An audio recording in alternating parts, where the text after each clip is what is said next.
क्या कभी ऐसा लगा है कि आप भाग रहे हैं, बस भाग रहे हैं, लेकिन मंजिल कहीं नजर नहीं आती?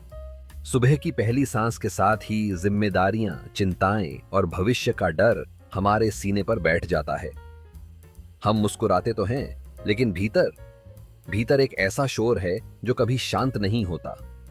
हैरानी की बात तो यह है कि एक सच्चा, ईमानदार और संवेदनशील इंसान ही सबसे ज्यादा तड़पता है।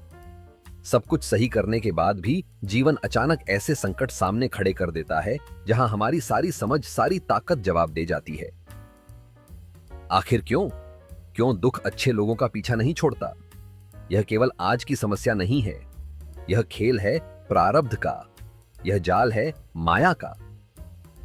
कुछ तूफान बाहर से नहीं आते, वे हमारे पिछले कर्मों की गूंज होते हैं। और जब यह गूंज शोर बन जाए तो दवाइयां काम नहीं करती।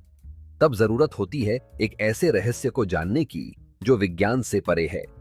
सोचिए, अगर आप अपने ही शरीर के भीतर एक ऐसी शून्यता, एक ऐसा वैक्यूम बना सकें जहां तनाव प्रवेश ही न कर पाए।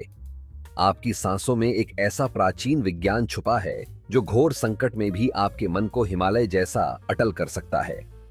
आज हम उसी गुप्त मार्ग, उसी सुषुम्ना के द्वार को खोलेंगे। तनाव से मुक्ति का यह सफर अब शुरू होता है। जुड़े रहिए। प्रकरण 5। जीवन के तनाव और संकट। प्रश्न: कोई व्यक्ति अपने जीवन के संकटों के कारण उत्पन्न तनाव को कैसे नियंत्रित कर सकता है? उत्तर: आज के आधुनिक जीवन में व्यक्ति तनावों के ही चारों ओर घूमता रहता है। जीवन के हर क्षेत्र में तनाव मौजूद है। जन्म से मृत्यु तक व्यक्ति केवल तनावों में ही प्रवेश करता और बाहर निकलता है। लेकिन इस संसार में कोई भी व्यक्ति तनाव से ऊपर नहीं है। तनाव जीवन का एक अभिन्न अंग बन चुका है। हर आयु वर्ग का व्यक्ति किसी न किसी प्रकार के तनाव में ही सांस ले रहा है। नौकरी, पत्नी, परिवार, स्वास्थ्य, बच्चों की शिक्षा, उनकी नौकरी, उनका विवाह, पर्यावरण, सामाजिक संरचना, पैसों के मामले, विचारों का अंतर, कपटपूर्ण लोगों से घिरा होना, धोखे और अन्य अज्ञात कारण मानसिक तनाव उत्पन्न करते हैं और स्वस्थ एवं शांतिपूर्ण जीवन को प्रभावित करते हैं। भले ही कोई व्यक्ति इच्छाहीन होकर न्यूनतम भौतिक सुखों में दूसरों को बिना कष्ट दिए जीवन जीने का प्रयास कर रहा हो। दैनिक जीवन के इन भौतिक तनावों को आत्मरहित, इच्छारहित और सीमित सामाजिक मिलजोल से कुछ हद तक संभाला जा सकता है, परंतु कुछ तनाव सामाजिक और बाहरी कारणों से उत्पन्न होते हैं जो व्यक्ति के नियंत्रण से बाहर होते हैं और जिनसे बचा नहीं जा सकता। एक सच्चा, ईमानदार और आध्यात्मिक व्यक्ति इन परिस्थितियों से अत्यधिक प्रभावित होता है और कभी-कभी स्थिति इतनी भयंकर हो जाती है कि वह अपनी स्वयं की आत्मनियंत्रण और सकारात्मक जीवन शैली की समझ से भी नहीं समझ पाता कि क्या करे। साधारण व्यक्ति के लिए यह कल्पना करना भी कठिन हो जाता है जब तक कि वह स्वयं ऐसे किसी मानसिक आघात से न गुजरा हो। और अगर वह व्यक्ति संवेदनशील है, जैसे कोई साधक या आध्यात्मिक साधक, तो यह स्थिति और भी गंभीर हो जाती है। तनाव की इस गहन प्रक्रिया को समझने से पूर्व स्ट्रेस शब्द का विश्लेषण करते हैं। S सेंसिटिविटी संवेदनशीलता, T ट्रांसिएंट क्षणिक, R रिस्पॉन्स प्रतिक्रिया, E इवॉल्वमेंट विकास, S स्टिग्मा कलंक, S सिंड्रोम लक्षण अर्थात तनाव केवल व्यक्ति की क्षणिक प्रतिक्रिया के प्रति संवेदनशीलता है, जो कि एक प्रकार का अपरिहार्य मानसिक विकार बन जाता है।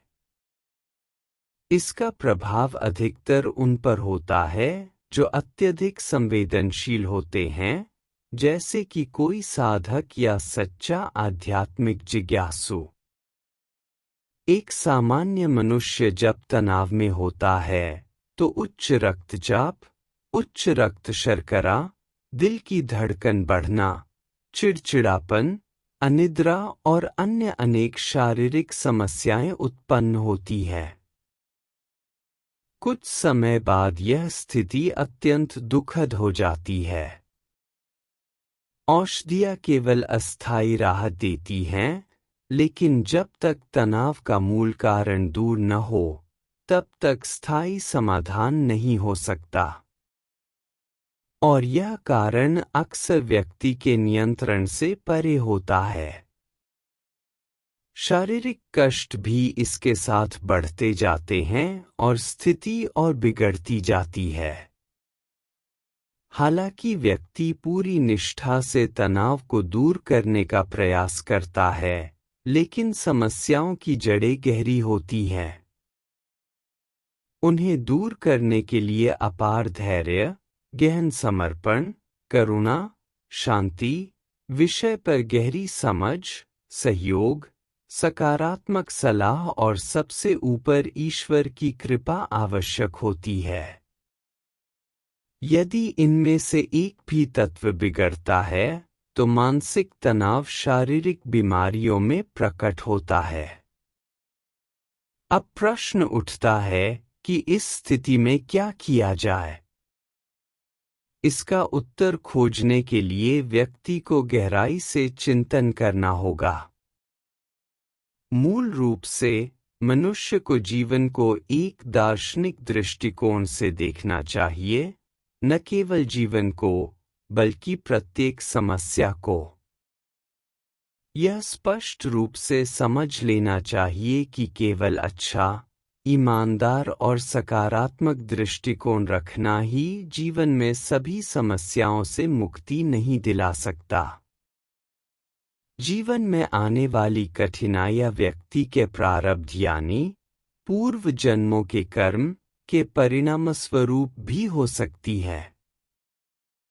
ऐसे में व्यक्ति को स्वयं को या दूसरों को दोष देने की आवश्यकता नहीं होती। ऐसी स्थिति में व्यक्ति को यह स्वीकार कर लेना चाहिए कि यह उसके पिछले जन्मों के कर्मों का फल है और उसे इस पीड़ा से गुजरना ही होगा।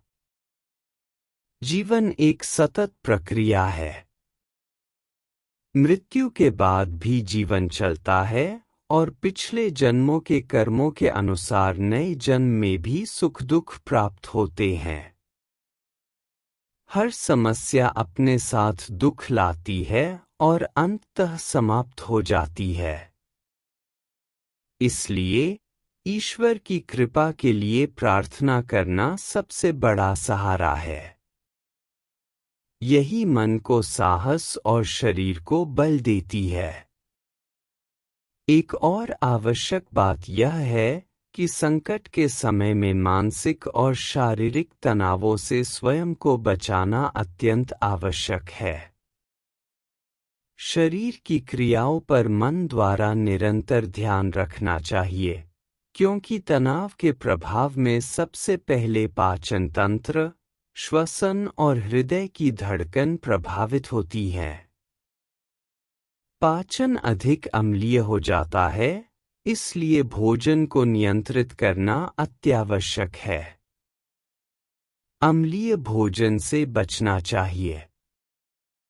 ऐसे आहार का सेवन करना चाहिए जो पाचन तंत्र को संतुलित रखे। श्वसन को यथासंभव शांत बनाए रखना चाहिए। सांस की गति को कम रखना चाहिए ताकि मन को स्थिर रखा जा सके। सांस का प्रवाह दोनों नासिकाओं से समान होना चाहिए, जिससे मानसिक संतुलन बना रहे। मन को ऊर्जा सांस से ही मिलती है, इसलिए सांस की गुणवत्ता और मात्रा नियंत्रित होनी चाहिए।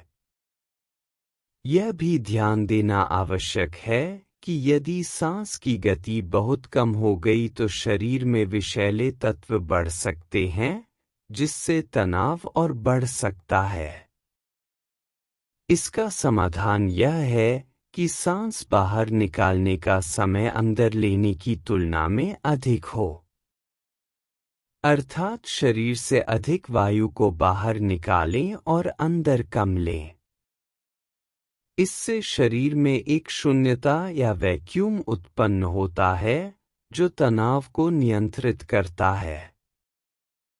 इस शून्यता से पाचन भी सुधरता है। साथ ही उदान प्राण को बढ़ाना चाहिए।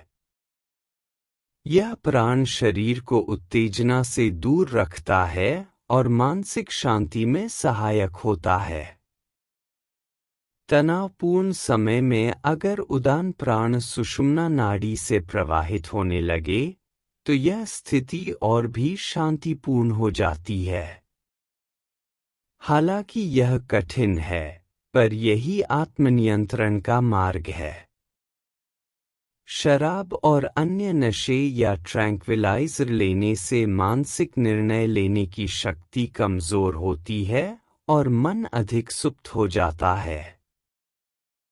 इसकी बजाय सबसे सरल उपाय यह है कि प्रत्येक श्वास के साथ नाभि के कंपन और मन में जपते हुए मंत्र को गहराई से सुना जाए। निष्कर्ष में, जब जीवन में संकट आता है, तो उससे उत्पन्न तनाव को नियंत्रित करने का सर्वोत्तम मार्ग है। गुरु की कृपा, महावतार बाबा जी का आशीर्वाद, परमात्मा की अनुकंपा की प्रार्थना और साथ ही अपने स्तर पर पूर्ण प्रयास। मुख्य प्रक्रिया यह है कि सांस को नियंत्रित करके श्वसन में शून्यता बनाए रखें, जिससे बार बार परमात्मा के साथ एकत्व की स्थिति बनी रहे और सांसारिक समस्याओं का समाधान भी प्राप्त होता रहे। हर सांसारिक समस्या समय के साथ नष्ट हो जाती है, लेकिन हमारी लगाव की भावना तनाव को बढ़ा देती है। यह स्वाभाविक है, क्योंकि हम सभी माया के प्रभाव में हैं। माया से भागा नहीं जा सकता। माया को पूजा जाए तो वह प्रसन्न होती है और संकट को हल्का करती है। माया स्वयं ब्रह्मा है और ईश्वर द्वारा रची गई है। माया ही माया का प्रभाव कम कर सकती है। इससे लड़ने पर स्थिति और बिगड़ती है। अतः हमारे अंतरतम से मौन अवस्था में आत्मा के साथ एक होकर की गई प्रार्थनाएं ही हमें जीवन की समस्याओं और तनावों से बचा सकती है।